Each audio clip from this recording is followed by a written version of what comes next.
د حضرت لقمان حکیم رحمت الله علیه یو څو ګټور نصیحتونه.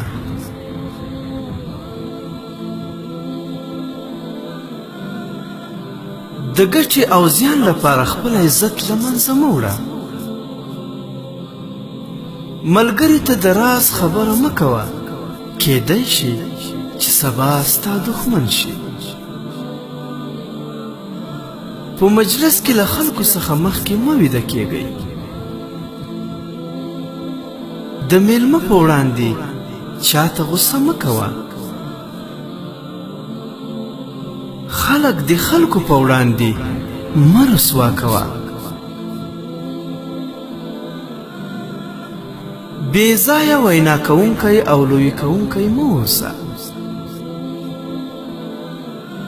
له بدذاته خلکو څخه د وفا تمه مه کوئ.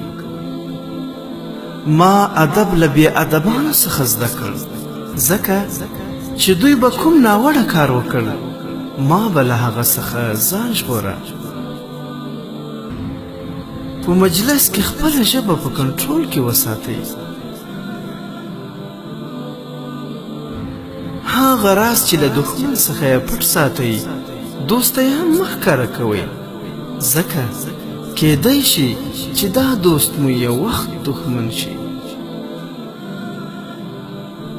د لمر ختلو پر مهال مه ویده کیږئ، ځکه چې د عبادت پر مهال ویده کیدل بدبختي ده.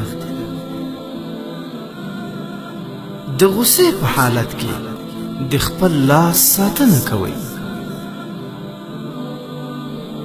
که عزت غواړې، تمه غوڅه کړه له هغه څه چې د خلکو په لاس کې، او په هغه څه چې خدای جل جلاله درکړي راضي اوسه.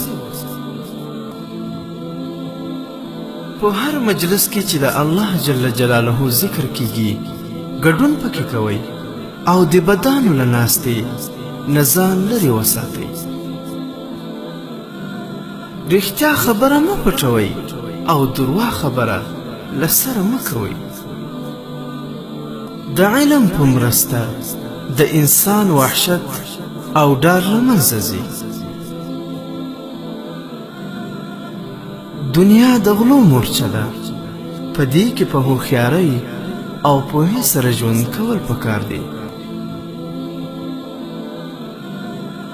مرګ داسې شی دی چې معلوم نه دی چې کله به راځي. له وړاندې ورته تیاری نیول پکار دی. الله جل جلاله او مرګ هیڅ کله له یاده مه باسئ. ډیر اورئ او لږ غږیږئ. قدرمنو اوریدونکو، زموږ د فیسبوک پاڼه حکایات مثنوي شریف د ثواب په خاطر در سره لایک او شیر کړئ.